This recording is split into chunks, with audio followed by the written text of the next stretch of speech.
G'day everyone, Jackson Millan, the Wealth Mentor. It's Sam Panetta. And here we are for another episode of Ask Aureus Anything, our weekly live Q&A, where we discuss current events and things in the news about business, finance, wealth, everything in between. Hints and tips for everything money related. And we give you an opportunity to ask any questions that you may have top of mind that may assist you on your wealth journey. This is the 35th episode this week, mate. It's a lot of episodes, Sam. A lot of episodes. We're hauling through October. We're heading towards Christmas. We need to start taking this a bit more seriously. I think we need to build that studio, mate. I don't want to build a studio, mate. I've been trying to convince Sam to build a studio, but we'll get there. I don't know if it's the best use of funds. I'm chipping away. I'll sleep in the studio. All right, everyone. So for anyone who hasn't watched before, essentially what we do, we discuss current events that are going on and we discuss questions that have come through from our clients, real questions that we've answered that we think that you might get a little bit of value out of as well. But if you're sitting there and you're watching and you've got a question that's coming into your head and you want it answered, shoot the question into the live chat box there, and Jackson and I are going to give it premium service, and we're going to answer your questions first. We give it all the service. All the service. And in the meantime, we've got some great articles and things that we're going to go through. So if you've got an opinion on anything we talk about, if you want to share your 2 cents, feel free to do so. Otherwise, please like and share with your networks to make sure that we can share the love. Yeah, and if you guys like the content that you're getting, make sure to join the Wealth Mentor community. It's our sort of way of giving back to the community. We just post heaps of valuable stuff every single day to teach you guys about money and improve financial literacy. Awesome. Now, before we dive in, general advice warning, everything that we talk about is general in nature. So do not run out and implement any of the things that we talk about without getting professional advice first. So let's get into it, Sam. All right. So the first article reads: NAB cuts Sydney and Melbourne housing forecasts further as confidence collapses. Wow, that sounds very scary. That does sound very typical mass media comment. What are your thoughts on that, Sam? Mate, I think property prices are going to continue to slow down. I think they're going to continue to fall in most areas. But the thing is, everyone should have expected this. The housing markets in Australia, especially in Sydney and Melbourne, have performed phenomenally for 5 or 6 years. They're taking a breather. They're going to cool off a little bit. I quite like it. It's a good opportunity for those who wanted to enter the market that couldn't get in before to get in today. So, collapses, confidence collapsing and all the rest of it.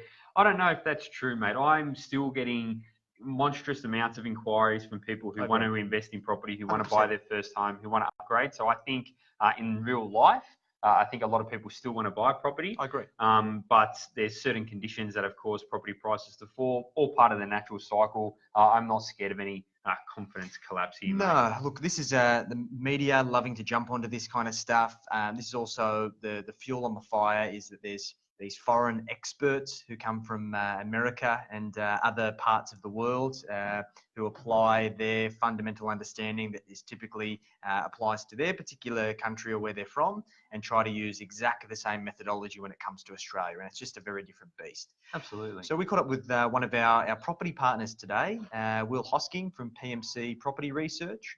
They specialise in asset selection, helping investors get the right property, ensure that they have the right advice, and they use a valuation-backed approach when it comes to selecting assets.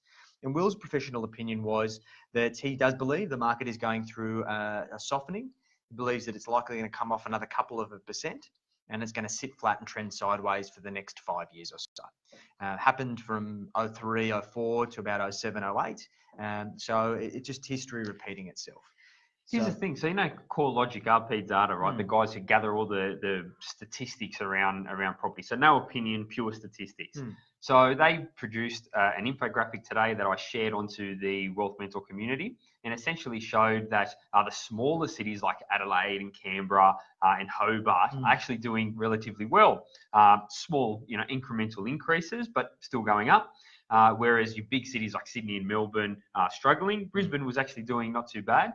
But the capital cities, all in all, were down 3 or 4%, whereas the regional markets were up 3 or 4% over the same time frame. So we're seeing that, you know, when Sydney and Melbourne were booming, a lot of the regional markets were suffering. Now it's the other way around. We're seeing capital cities come off, and we're seeing a lot of these regional areas start to do really well. So there's always an opportunity, mate. Yeah, in saying that, I think that it's not a time to go rush out and go buy in these types of regional areas or in speculative areas. I think that it's always best to consider whether you can buy in blue chip areas that are going to have long-term growth. This is not about trying to make a quick buck.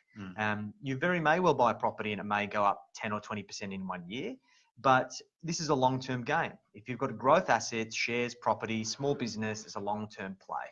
So you've got to be mindful of that. Now, g'day everyone who's joined us. Now we've got a question here for a statement from Stuart. Thanks for joining us, Stuart. So he says, it seems to me that normal cycle is every 4 to 7 years, dropped up to 5%, but will then increase 10 to 15%. And look, yeah, you're exactly right, Stuart. We typically find that your blue chip areas and really affluent areas that are landlocked, are fully developed, and are very affluent and typically very hard to get into because of the price, tends to be pretty flat. There's small corrections. And then typically then we see a sideways trend, and then followed by when we start to see a bull market come through, we don't see huge amounts of growth straight away. You typically find the most amount of growth year on year happens towards the end of the market. Because not only is it the fundamentals of basic supply and demand fueled by the growth in the economy that's basically growing property, but then we've also got the added factor of the fear of missing out. It's the behavioural aspect of people wanting to get into property right at the end of the cycle, which is what we saw in Sydney, where there was just crazy clearance rates on auctions.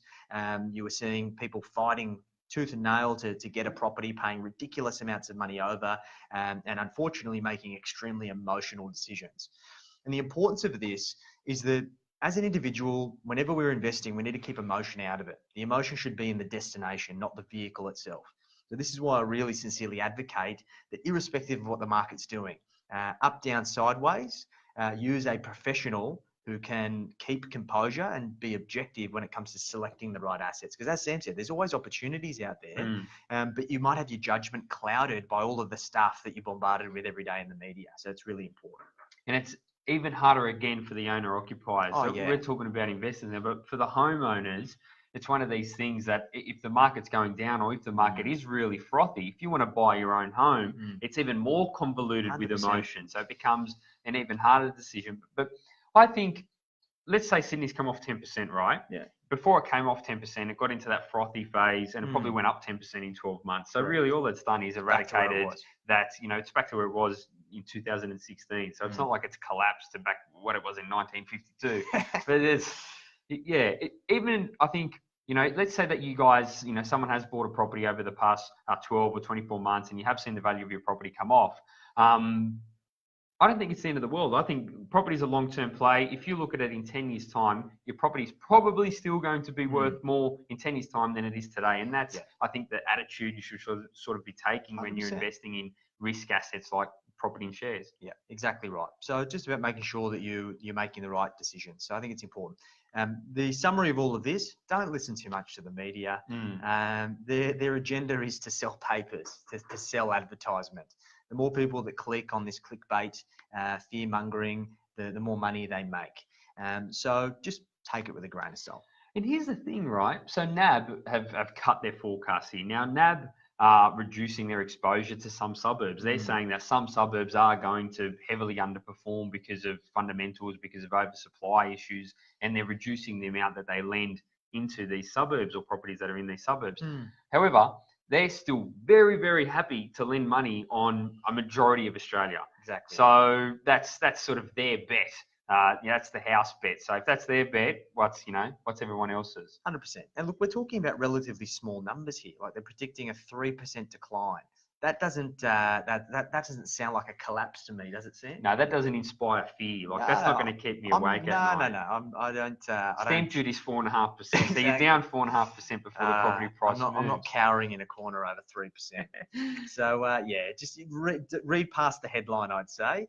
Now we've got Shane Black. Shane Black, what's your opinion, mate? We always value what you've got to say.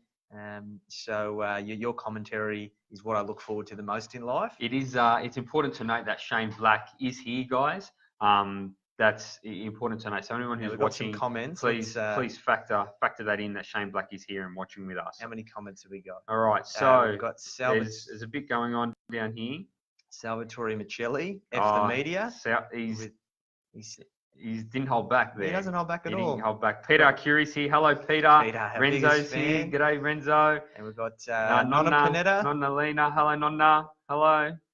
Beautiful. All right. So let's move on to the next one. Give us your comments. What do you think is going to happen in the property market? Are you concerned? Is this type of information and speculation that's going in the media stopping you from continuing to build wealth through property? Let us know. We're going to move on to the next one. So this article is a great one. I've got a bit to say about this one. So Disney secures naming rights for Marvel Stadium in Melbourne. So the Etihad Stadium in Melbourne at Docklands is going to soon to be rebranded as the Marvel Stadium. So this is really interesting. I think that this just goes to show how branding, advertising and marketing is shifting and changing. Back in the day, you'd see that stadiums and big buildings and things like that were always named after really traditional, long-standing businesses and organisations like Etihad, Carlsberg, ANZ, Allianz, all of these things. And then now we're getting, it's not even a business in its own right, it's just a brand that is now being associated with a stadium that has absolutely nothing to do with the topic in question, the brand in question. So it's really interesting to see the marketing tactic behind this. Now, we've seen for a while that sports in Australia has been suffering in terms of the average punter turning up.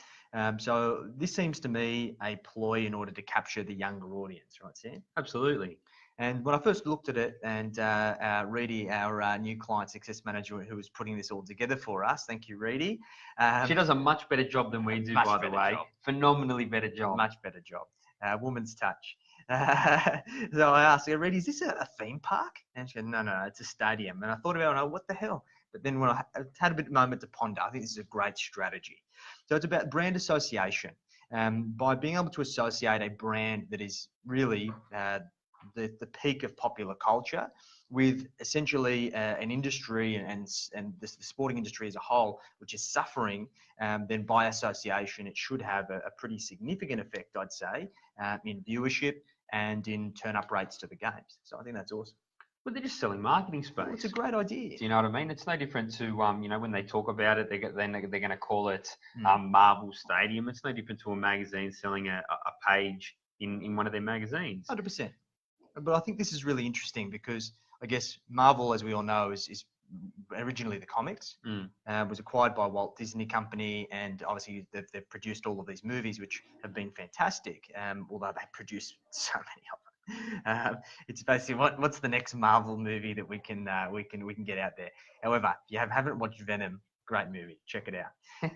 But now they're utilizing the brand in other ways, and this is a very unique way where you can use licensing of a brand in order to create passive income. So for the Walt Disney Company, it's a great win. And it's just interesting of thinking outside the box of the value of a brand. And once you've built that brand, it's worth so much. Just having it on anything allows that person or that business to amplify their image and be able to have that flow-on effect from consumption, which is really cool. I think it's important, mate. So what's the takeaway here for small business owners? Because I think marketing is probably 25% of a business's, what a business should be focusing on. So what let's say a small business owner who's sitting there watching this, what can they take away from this? Like, what are your thoughts? My view of this has changed over time. So when I first started, I put a lot more emphasis on the value of a brand early on. And I think that for a lot of small business owners, they allow their ego to dictate their brand ambitions. And essentially they're going and doing IP and trademarking in order to protect their business name. They're spending all of this cost in order to build up this brand by engaging branding strategists that cost tens of thousands of dollars. And honestly, in the first instance, if that exercise is not going to bring customers in the door that are going to allow you to achieve your short, medium-term goals, then just don't waste your time. Like, I don't know if we should admit this. We got our logo done on Fiverr.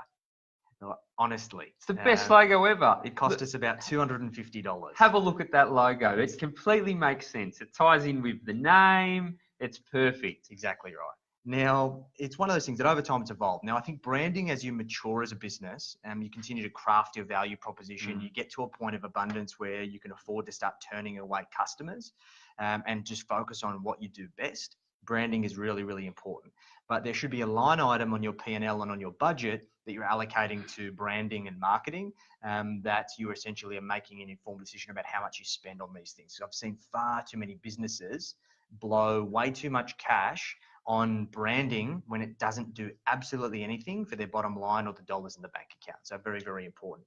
And Marius, good to see you again, mate. And Fiverr's fantastic. I've used Fiverr for so many things. I got my Wealth Mentor logo design on Fiverr, Sam's logo design on Fiverr, the Aureus logo. For those of you who don't know what Fiverr is, it's essentially like an outsourcing style thing where you go on there, you get someone to do a task and you pay them to do the task for things you can't do, like design logos. Imagine me and you designing a logo. Mate, no, it wouldn't turn out very good. We conceptualized the logo. We did. Oh, yeah. We did.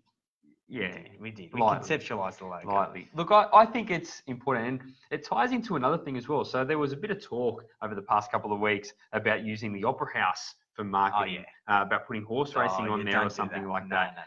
No. I don't know. What do you guys think about that? Because that caused massive opinion either side, whether or not the Opera House should be used to generate revenue as a marketing tool. There's a fine line, right? So the Opera House in itself is a marketing and branding icon.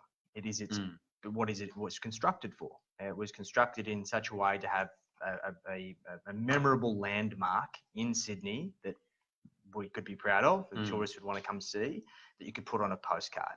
And we're lucky enough to have basically two things pretty much side by side. We've got the Harbour Bridge and we've got the Opera House. Now, I think that it is on the verge of sacrilegious to be shooting racehorse advertisement on the side of the Opera House. That's just my opinion. It's like, would you do that on the side of a church? No, you definitely wouldn't. Although it's great, it's potentially great given the way that it's constructed to advertise on. And look, I'm happy for people to on Vivid to cast bloody shapes and patterns and whatever on the side of the Opera House. But using it as a branding thing, I think that's crossing the line. Nonno's here. Hello, Nonno. G'day.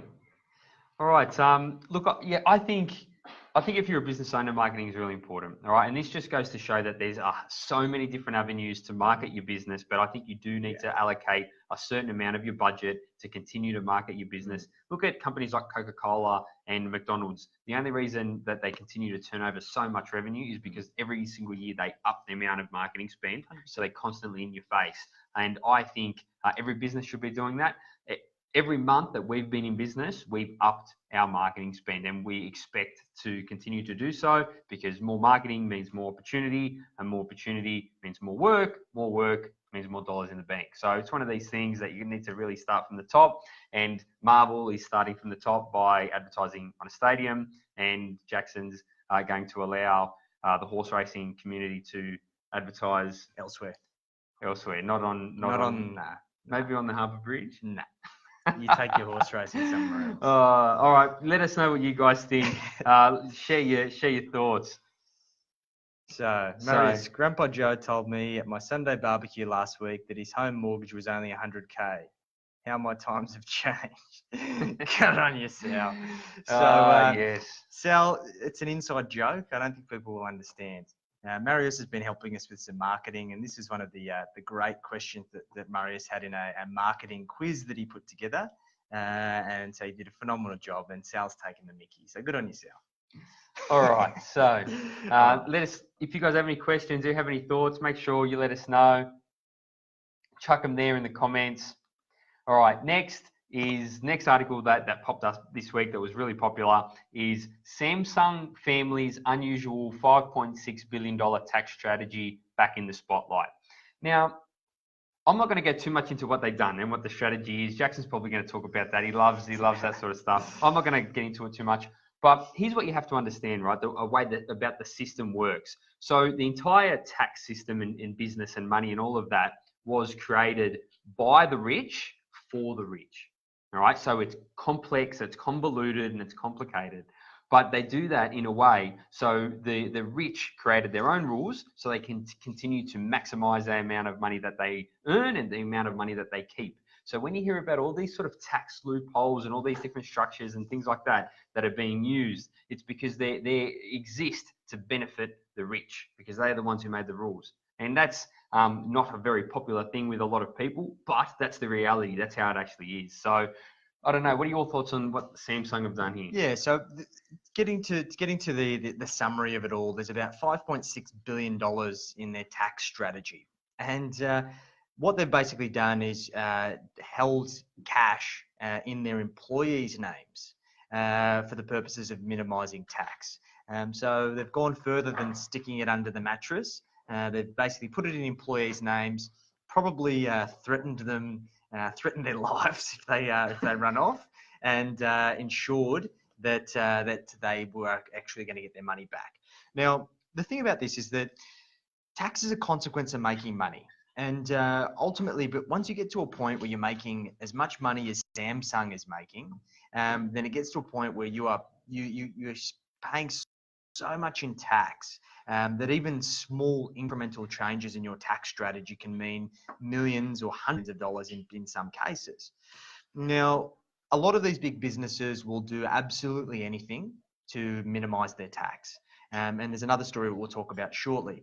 But ultimately, they pay lots and lots of money to external consultants and to firms to be able to come in and provide them with structuring advice and restructuring advice to ensure that they pay as little tax as possible. Now, at a business level, the number one objective for an organization is to maximize shareholder returns. The bigger the shareholder returns, the bigger the bonus for the executive teams, and ultimately the more happy your shareholders are overall. So anything that you can do to minimize your tax will ultimately result in all of those parties winning. Now, I've spoken about this a couple of times, and this comes back to a theory called agency theory. Now, basically, anyone who is an agent, somebody that's representing a business, they will always pursue their own best interests above those of shareholders, unless the objectives of those other people are aligned. So if someone thinks that they can do something to get one over someone else because they're going to be able to benefit, then they're most likely going to do it. It's just human behavior. So they've obviously got caught. I believe that there's 72 executives that have been harboring about $400 billion in assets that were ultimately belonging back to the business and the primary owners. So this is essentially fraudulent tax fraud. This is tax fraud, basically. But they try it because they ultimately realize that for the likelihood of them getting caught, the potential gains are huge. So it's very, very interesting. But look, it's good to see they get caught. Look, here's the thing, right? Tax minimization is completely legal. It's completely legal, and it's not frowned upon. It's something that if you're in business, you should be doing so. Yeah. Tax avoidance is very illegal. So you can't play outside of the rules.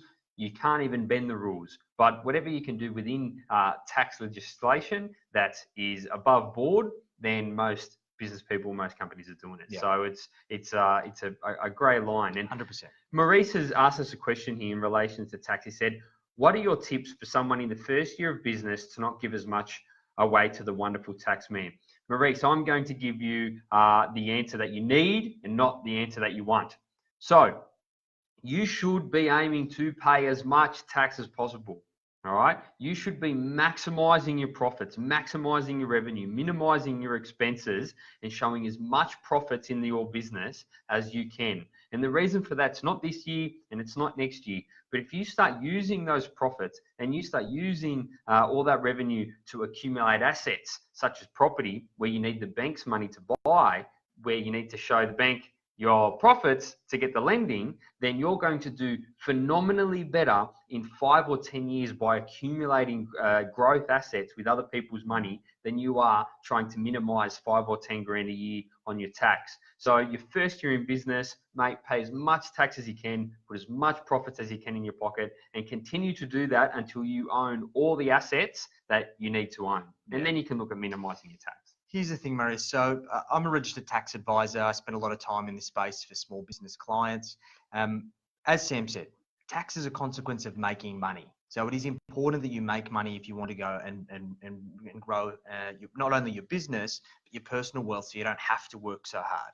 Now, the analogy I like to use is that as a business owner, you are like a tree. You're either growing and thriving or you're rotting and dying. Choose one. And how much tax you pay is a very good indication of whether you are one or the other. Now, ultimately, you can structure yourself in such a way where you can minimize your tax. And you can do this by the way that you structure your entities and the way that your business is set up. Now, we can guide you through that and give you some insights because it's probably too complex for a general advice conversation because I want to make sure I tailor it to your situation. It's relatively straightforward. Same structure that Sam and I use for all of our businesses, what we advise all of our clients.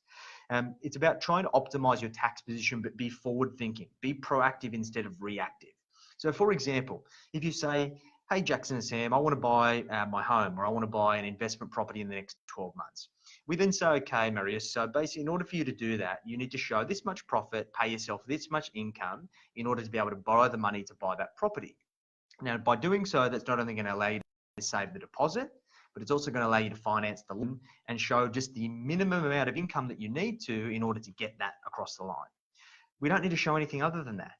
So it's about facilitating all of your finances all the way through from your revenue to your profit, to the amount of tax you pay, to what you pay yourself, all the way through to acquiring the asset. Now, to be able to allow you to have a holistic strategy. The issue is here is that most people just look at the tax as a standalone. Now, of course, tax is painful if you're not getting any benefit as a result of paying it. But if you can pay $30,000, $50,000, $100,000 in tax, but over the course of the next 10 or 15 years, build $5, $6 million in net wealth, then who cares? Who cares? Now, we ultimately get to a point where, and I've written about this extensively in my book under wealth management, once you've created your wealth and you get to a point of managing it, this is when we start optimizing and minimizing tax. And there are very creative ways we can do it, but we typically need to get to a position where we no longer require the bank in order to get to our destination. So we've already got all the borrowing that we'll ever need. So therefore, we can minimize our tax as much as we need to because we're not at the mercy of anyone else. So hopefully that gives you some valuable insights. And happy to make a time to run you through it, mate. Yeah, excellent stuff. What do you guys think about tax? There's a dozen of you watching. Who likes tax? Put your hand up. Love tax. I got a disgusting tax bill today, and we had big grins on our faces. Yeah. And that was an upside down grin. It was an upside down grin. But you got to do it. You got to pay it. So let us know what your guys' thoughts are on that. Cool. Now the next one. This is another tax subject. So PwC admits it designed an aggressive tax structure to avoid multinational anti-avoidance law. Now, for those of you who don't know, PwC or PricewaterhouseCoopers is a top 4 accounting firm in Australia. Internationally known for being a very credible accounting firm, provides strategic consulting, works with massive multinational businesses, provides strategic tax advice, and overall have been known as a very reputable and quality business. Now, they've been caught up in this scheme where essentially in 2016, they helped a business restructure in a very small window of time for when legislation was proposed for multinational anti-avoidance laws and when it was actually implemented and signed into law. And it was basically this very vicious and what they've referred to themselves as an aggressive strategy that's allowed this multinational business to be able to take its profits and revenues from Australia back to the country in which they are originally domiciled and pay a substantially lower amount of company tax than they otherwise would have paid. Now, I don't have a problem with this strategy. I don't have a problem with this at all. I think back to Sam's point, the rules are what they are. And ultimately, as long as PwC is conducted and provided advice within the rules, and although however close they get to the line of that rule, doesn't really matter as long as they're within the line. It's what's that famous saying out of Fast and the Furious from They Dom? live a quarter mile at a time. No, it doesn't matter if you win by an inch or a mile. Winning is winning. Yeah, love Didn't you. your rule say that? Probably. Dom Toretto. Dom Toretto. We're well off track. Shout out Dom Toretto. But anyway, Surely he's watching. PwC have watched Fast and the Furious and they've followed Dom Toretto's advice. And they've won by an inch, but they've won. So I have no problem with this. Now, look, I see this all the time on Facebook and everything. Whenever you hear somebody talking about a publicly listed company or a multinational company, everyone smashes them about how much tax they pay. Right? The same punters who hate paying tax. They're Exactly the Sunday right. barbecue and they got the shits because they have to pay Why have I $1,000 tax bill. Why have I got to pay tax? These guys don't pay any tax. And in actual fact, you can go and check and see what the average tax rate is for a lot of these businesses. And in a lot of cases, it is around that 27% mark. Now, you've got to be mindful that company tax rate's 30%. So it's these types of strategies that allow them to sneak the other 3%. And when we're talking about a company that potentially has billions of dollars in revenue, that's a huge amount of money of making a 3% optimization to your tax bill. They should be doing it, mate. Like in business, you should be making the best use of all the tools you have available. 100%. Like I know it's easy to crack the sheets because they're a big company. They've got to become a big company because they probably worked really hard. They've probably created a lot of wealth for all the shareholders. And think about the hundreds or the thousands or the tens of thousands of people that these companies employ. And it's, you want them to succeed. It's better for the country if these sort of companies succeed. 100%. Because what we got to realise, and look, something that I've taken for granted myself, is that although these businesses may be paying very low corporate tax, if that allows them to have more cash flow and hire more staff, then those staff are paying their marginal tax rate. So in turn, there are ways that company, although they're optimising their tax, is fueling the economy through paying taxes. So it's things like that they can only escape so far. So I wouldn't say, don't be too harsh on it. I agree. Unpopular opinion, but I agree. Yeah. What do you guys think about these types of strategies? Do you like the idea of sexy and sophisticated tax strategies that might end you up in a jail cell next to Crocodile Dundee? Or do you get the shits that big, massive companies are paying the minimal tax they can? Where do you guys sit? Where do you guys Love sit? to hear Shane Black's opinion. Hello, Hong Black. Hello. Hong Black. How you going? They're both sitting there. They're just sitting there watching us banter. I don't know how she puts that with him. It's like a family Wednesday night in. What else could you do? You know what I mean? What else could you possibly ask for on a Wednesday night? I'm sure he's just bantering, saying funny stuff. All right, we're well off track. We're going to go into the next article that has been popular over the last week. And the title of the article is Mortgage Delinquency Rates Highest in Outer Suburbs. It is, and it's always been this way. And let's go off the stats, so not any opinion.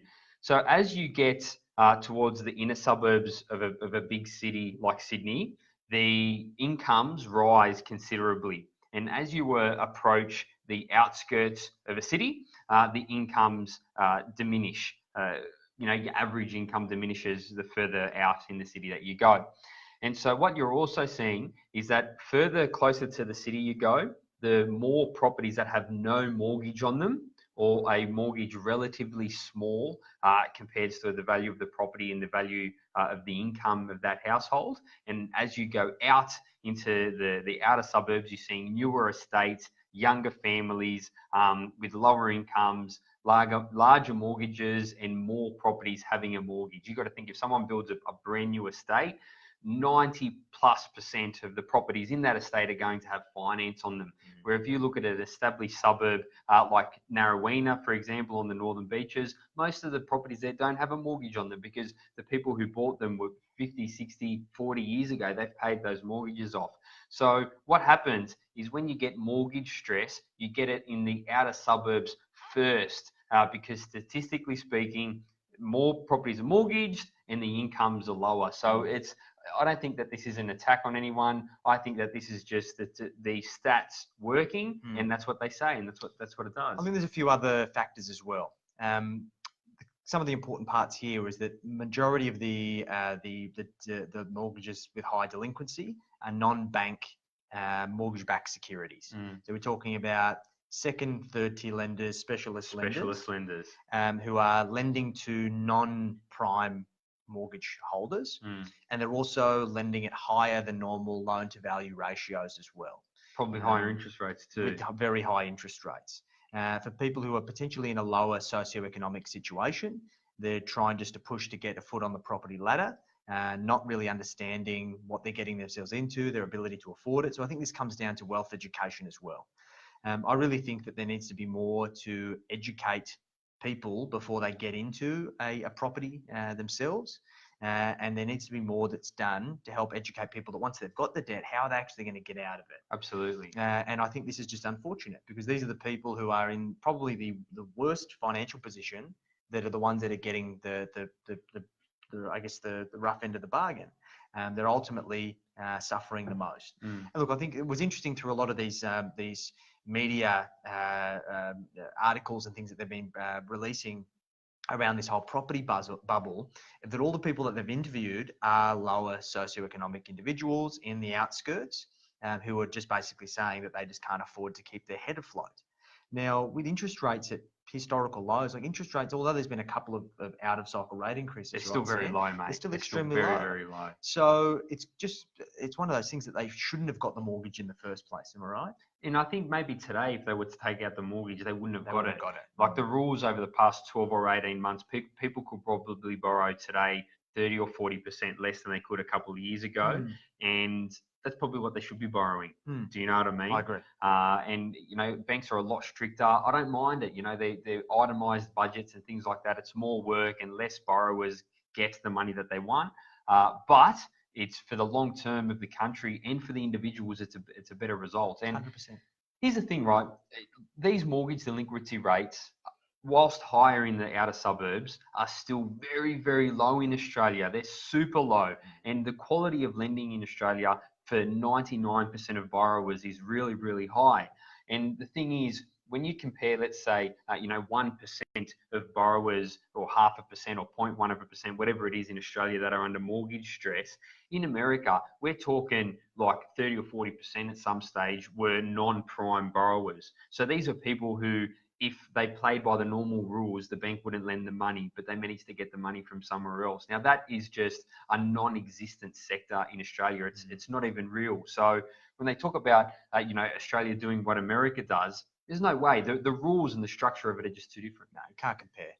So, interesting. What do you guys think? Have you seen somebody who's potentially gone above their means to be able to just buy a property? And what do you think about these types of lenders that are willing to provide this money to these individuals, even though the rules have changed? Back in the day, they still did it. What can someone do if they find themselves in mortgage stress? Look, I think the best thing to do is don't bury your head in the sand. You're going to end up doing more damage than good. What you've got to realise is that in majority of cases, the last thing your bank wants you to do is to default.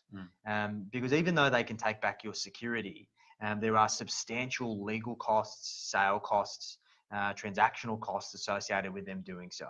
So they will typically work with you in order to ensure that you get back on track and that you essentially get the support that you need. So the best thing to do is reach out to your hardship or compassionate grounds team at your bank, or do it through your mortgage broker, and essentially talk to them and just tell them what's going on. Explain to them the situation. And if it is going to be something that's short term, let's say for argument's sake, you've lost your job, you're finding it difficult to get another job, and you need them to maybe waive a couple of months repayments or kind of work with you to defer payments for a period of time, majority of times they're willing to do it. Further to that, then it's just about getting independent advice. So can you actually afford to hold the property? We had a client recently that had a couple of great properties, great equity, good household incomes, but just based on their living expenses and everything that was going on, they just couldn't afford to hold their investment property anymore. We did the cash flow modeling for it, and we're able to come to a scenario where it actually made most sense for them to sell their investment property, use the proceeds after tax to pay down their principal place of residence, and just live comfortably. And it doesn't mean that they can't potentially go and buy investment property in the future, but it's something that they're consolidating their situation and going back to it. So it's about getting the right advice. Don't bury your head in the sand and just be proactive. It's all about taking action. There are also financial counsellors that are free services from the government that can assist you if you're in financial struggles. They know the legislation, the laws, and they can help guide you, and it's a free service as well. I'm seeing something over the past sort of 6 months that I've never seen before in finance. We're getting a lot of inquiry from people who own 4, 5, 6, 7 investment properties, and they're really struggling to make ends meet. And in most cases, these people don't want to part with their properties that they've worked so hard to earn. But it's one of these things that you need to ask yourself. You've done well, you've created wealth. Where do you draw the line? Do you know what I mean? Here's the thing, right? So if you're better off selling your property on your own terms, taking your time, being able to find the right buyer, because it's not happening quickly these days. You're not selling your property in a week or two. It's in many cases a 2 or 3 month campaign.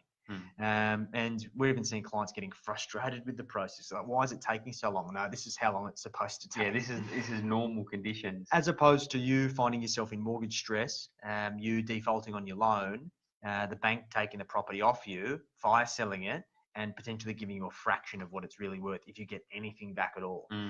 So it's just one of those things.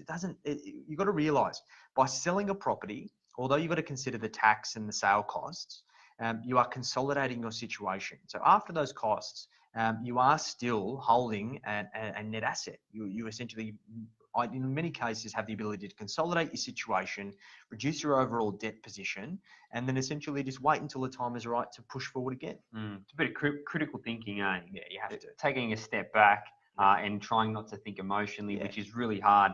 I think if people are struggling with cash flow, it's really hard to think logically, but you need to. Well, here's the thing. We've got access to the tools that can model all of these things. So if you're in a situation where, even if you're not in financial hardship or you're not doing it tough, you just want to work at how you're tracking, we've got the tools where we can model all these things for you, show you what your wealth should look like, and also help you model different scenarios if you were to approach different types of strategies, different types of options to help you make an informed and educated decision. So if there's something that you want to talk about, just feel free to reach out.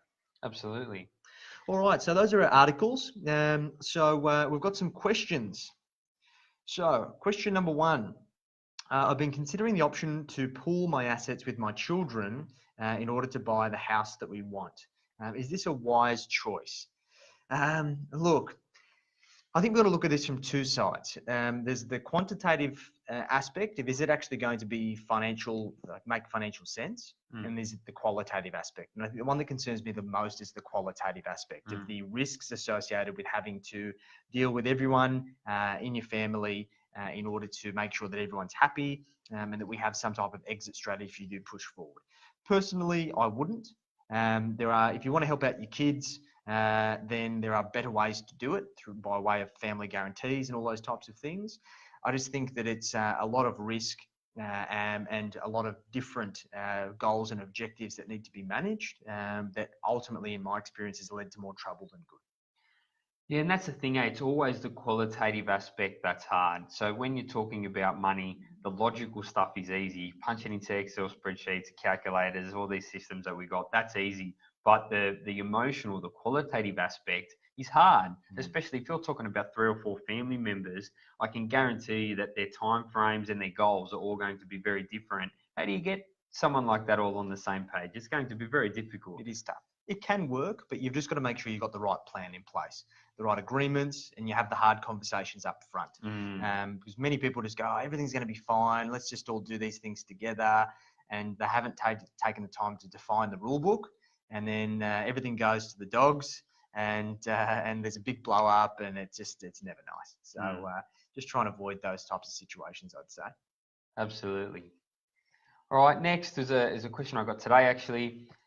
I said, I want to sell and upgrade my family home. I have heard of bridging finance, although I'm not sure how it works. Is this the best option? All right, so bridging finance is a complex lending structure where, let's say you have the house you live in now and the house you want to buy, and the house you want to buy is more expensive. You've got a home loan on your house. You're going to need a home loan here. It's about borrowing, keeping this lending, and borrowing the gap in the middle. Now, whilst in theory that sounds fantastic because you can keep your house, you can buy the new house, move into the new house, and then sell your house. In practice, I've never seen it work. I've never seen it work once. The timing never works out, does it? It's always a mess. It's always a mess. All the banks say that they do it, but it's really strict, and the requirements to enable someone to do it. Essentially, the only ones who can do it are the ones who don't need to do it, that would be able to service both the loans anyway if they kept both the properties. So for someone who's looking to upgrade, sell their home and move into a bigger home, you would be looking at either negotiating settlement periods that suit. So you get a long extended settlement on the property you're buying and a short settlement on the property that you're selling, or you rent, you sell your home and rent it off the new purchaser for a month or 2 months or 3 months or whatever, or you sell your home, you move somewhere into a rented property for 6 months or 12 months, and it gives you the freedom to go out and buy the second one. Now, it can be done. You've got to get your timing right, but to try do it through bridging finance, it's just not the best option. That's very tough. Now, we've got a question here from Christian. So thanks for the question, Christian. So, hey guys, where would be the best place to purchase a first-time investment property like a unit with the best growth, low risk, etc.? I was thinking DY, but not sure. Great question, Christian. So this is something that we get a lot. And ultimately, this comes down to what you're trying to achieve, Christian. And then ultimately, I'm probably not going to give you the exact answer that you're looking for, but there's no one suburb that's going to tick all of the boxes. You've got to understand that any investment, whether it be a property, shares, small business, whatever it may be, is just a vehicle. And it is a vehicle that is going to guide you to a destination. So you need to firstly define what is the purpose behind your investment. Is it strictly an investment to be used as a stepping stone to allow you to build wealth to buy your own home eventually? Is it something that you want to create capital growth so you can sell it and then use it to fund a business? Are you wanting to try and pay off the loan to then be able to create passive income? Now, all of those questions will actually lead to a different outcome. Now, I think the first thing you're best to do is spend some time defining the destination. If you may know that I wrote a book earlier in the year, and a lot of it focuses on getting really clear on your goals before you dive into any investment. If you want, just shoot me a message. I'll happy to send you a copy for free and give you an opportunity to read through it and define the goals. The next thing I'd say for you to do is to work with a mortgage broker or lending specialist like Sam and define your debt ceiling. So based on your savings, your income, your expenses, work out how much the bank is actually going to lend you, and then understand the cash flows. What could you actually afford to spend and essentially have come out of your bank every single month to hold that property? So once all those things are considered, then that's going to help you make a much more informed and educated decision, whether it comes down to buying in DY, buying in Manly, buying in Brisbane, buying in Perth, who even knows? Now, ultimately, if you're buying an investment and you want to do it yourself, and you don't want to pay for professional advice, then you're best to get educated. Make sure you listen to podcasts, read books, speak to local agents, get insights. So it'll help you make an informed decision within your own backyard, within the areas that you're comfortable with. I don't advocate buying interstate for your first property if you are not going to be using the services of a professional. A paid professional. Paid professional. Now, Christian, I advocate that you jump onto our website and check out our podcast. And I think it's podcast number 3 or number 4. Is with a professional property buyer that we use. They're based down in Manly. They're called PMC Property Research, run by a guy, Will Hosking. We had an hour-long podcast where he talks about the fundamentals that drive property. That's going to help guide you a long way. Further to that, even if it's just for a conversation, Will normally has a conversation with all of our clients or anyone who's part of our network, free of charge, complimentary, just to give you a bit of a head start. So I'd expect even just a conversation with Will off the back of watching the podcast will help you have a better understanding of when you go to look at a property, what you should be looking for if you choose to do it for yourself, or potentially you might even consider engaging in free services. Personally, I'll never buy a property again without using a property buyer like Will. I just don't have the time. I don't have the necessary knack on the ground to know what to be looking for, and I don't have the ability to keep my emotions out of the transaction. And those are the problems where people end up paying too much money for a property. So all of those things should hopefully guide you to getting the best possible outcome. And of course, if you want to kind of have any other follow-up questions, just happy to take it offline and we can talk about it a bit further. Absolutely. And Christian, the property is the second step, mate. So Jackson mentioned it. Your first thing is finance. So you're not going to be able to buy this property without finance unless you've got heaps of cash in the bank. So you need to work out what sort of pre-approval you can get, and then that will dictate what sort of property you can buy. So as Jackson said, reach out to us. We'll be happy to sort you out with that. But property is second step, finance is the first step. Beautiful. All right. Very good. Thanks for the question. Next one. So I had a client yesterday who had this question. I have insurance policies with multiple providers. Does it make sense for me to consolidate these policies into one? So this is a great question. Now, the key thing is you've got to be mindful of, don't just go out blindly and go and just consolidate all of your insurance policies. Now, you may be able to go and save some money, and I guess that's the ultimate objective and what drives most people to want to review their insurance. But you want to make sure that you're not doing so to cut off your nose in spite of your face. You want to take the time to understand the differences between your different insurances. So things like your life insurance, income protection, TPD, trauma insurance, even your health insurance. Understand the differences in terms of how comprehensive they are compared to each other, and then work out the right way to structure them, and then consider the cost. Cost is not always the driving factor, particularly when we're talking about insurance. As the saying goes, you do get what you pay for. So, however, if you're looking at apples for apples, and when you do package your insurances together, typically most insurance providers do give you a package discount. So most of the time, you have to use a professional in this process, because it's unrealistic to think you're going to flick through all of the PDSs and compare them line by line. We've got software that does all of this stuff, that makes life really easy. So if you're ever in a situation where you do want to review your insurance, you're trying to work out whether you can get a better deal, whether you should restructure, repackage, it's best just to engage a risk specialist. We offer these services in our business, so you can reach out to us. We can guide you through the process complimentary, and essentially help guide you in the right direction. Does anyone try to do this themselves? I've seen people try and do it themselves, and they stuff it up. So to give you an example, I wouldn't do this myself. I had a client who had policies that were locked in for age-based increases, meaning that as they got older, the insurance would actually not go up in price in terms of the premium they pay. So it's basically God's gift. Once you've had it for 5 or 6 years, you would just never get rid of it. Now, without being educated, he went out and compared it to a policy that's called a stepped policy, one that actually increases with age. So it may have been marginally cheaper at the time, but it was going to increase exponentially every single year for the rest of his working life. So in turn, by making that change, he actually cost him probably tens of thousands, if not hundreds of thousands of dollars in excess premiums over the course of the rest of his life.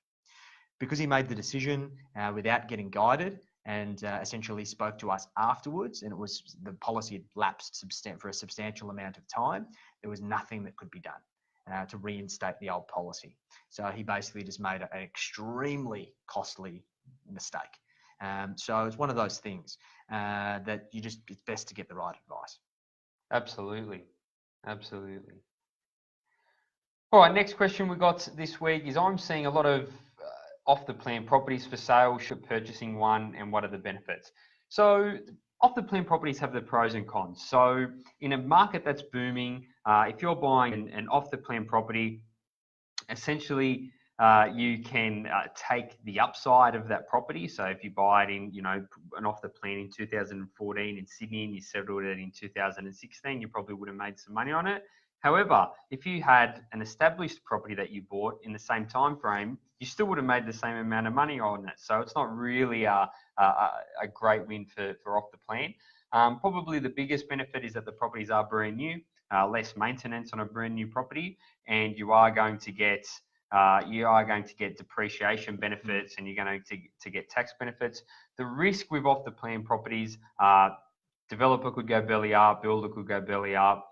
The price of property could fall from when you purchase the property to when you settle the property, which is probably the largest risk with off the plan at the moment in a falling market. And essentially the bank is going to go in there come settlement time. They're going to say, you paid $700 for this property, it's now worth $550. We're not going to lend you the money. And then you're stuffed. You need to sell it at a massive loss, and you're going to lose your deposit, and then you're going to get sued for the difference. So it's a riskier. Buying off the plan is a riskier proposition. I will probably never personally buy an off the plan property for myself. We do finance a lot of them for our clients, but to me, the risk and reward is skewed in the favour of established property. Yeah, the last property I purchased was off the plan, and it was there was some issues in terms of the lead up to settlement. It was a great property, small boutique townhouse development of 7 townhouses. So it was in a good affluent area, lots of all of the fundamentals stacked up, and I got it at a discount. Which was fantastic, and there were strong yields. So after all of the tax benefits with the yield, everything was substantially positively geared. However, there were issues, as I mentioned. There was problems with the storm water drainage or something, and it settled nearly 10 months after it was supposed to, wasn't it? Yeah, and a lot changed. I financed it for Jackson, and a lot changed in that time. Yeah. And we had to resubmit a couple applications, and it was a bit of a mess because things change. Would you do it again? Look, in the current environment, no. I think that there is more value in the current environment for buying established property, in my honest opinion, than off the plan. So I think it serves a very particular purpose in the portfolio. I think in this current market where people have bought, like Sam mentioned, above market and have now got nervous and are selling, although it's unfortunate for them, there's opportunities where you can get a property it's still pretty new within the first couple of years, but you buy it at a substantial discount without all of the risks. Absolutely. So not my advice, but just a potential consideration. Now, I've got a couple of questions here. Rando, does one need to grow a beard in order to get a job at Aureus Financial? One needs to attempt to grow a beard. You've got to attempt to grow a beard. I don't know how that's going to fare for the 2 ladies that we have in the office here. But you don't need to grow a beard if you're a girl. No.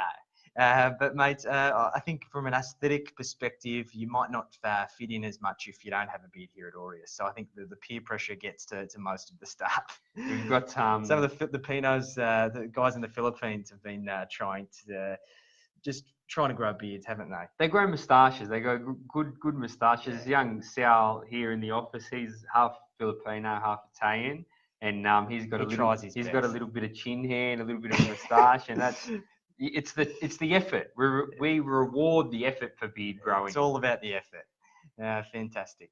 Christian, thanks, mate. We're happy to help. I hope you're getting a lot of value out of this. Beautiful. All right. So last one. I see all of these ads on TV for industry super funds saying that I can substantially grow my balance if I switch to an industry fund. Is this true? Now, in a lot of cases, industry funds have skewed the results associated with their comparisons. They're not really doing apples for apples comparisons. Now, I do say that majority of the time, industry superannuation funds are more competitive than your average retail superannuation fund. Probably 8 out of 10 clients that come through the door that we do research for are overpaying in terms of their fees. And here's the kicker. There are industry funds out there that our clients hold that are overpaying in fees. So it's all about trying to continue to do the research and understand what's out there. Now, as technology continues to improve, super platforms continue to improve, fees continue to reduce. So although a super fund may can be competitive at one point in time, it doesn't necessarily mean it's going to be competitive forever. So we kick the tires on this for our clients every couple of years. Once we set them up with a super fund, we then review it over time because their goals and objectives may change. Because what we've got to realise is that super funds typically have a niche. Similar to a bank in terms of lending, they will like to lend to a particular type of client. When it comes to super, each super fund has a sweet spot in terms of a member balance where they're really competitive and a part of the market where they're not competitive. So as your super balance grows, the value that you can get from certain super funds will shift and change. For example, there's retail super funds that are coming out that actually have capped fees once you get your balance to a certain level. So there's things like this that we need to consider, and the average punter just isn't going to know. So the answer to the question is industry funds can be fantastic, but they're not all of the same. Not all funds are the same. You can't have a blanket rule for all of them. So you need to do your comparisons. And once again, we've got software that does this. So we'll do the research on your existing funds. We'll then give you a breakdown of what your existing fund looks like in terms of fees, performance, and then we'll also give you a benchmark comparison to other super funds that are in the market to help you make an informed decision around which one's actually right for you. So that's the best way to go about it. It's low-hanging fruit, mate. So a lot of our clients, we refinance their home loan, restructure their superannuation, and they get the same thing cheaper. Now, it's just, this is super low-hanging fruit. Most Australians it goes straight over the head. They don't pay any attention to it because it's complex, but you guys don't have to do it. Jackson does it. Exactly right. All right, everyone. So that's basically everything we wanted to cover off G'day, today. Alex. We hope you've got value from today's session. Alex, you've jumped on right near the end, mate. So maybe you might have to watch it back. So those of you who are watching this when we do go offline, if you've got questions, continue to post them. We'll get to you. Make sure you get your questions answered. But otherwise, we will see you same place, same time next week. Thanks for watching, guys. We'll catch you later.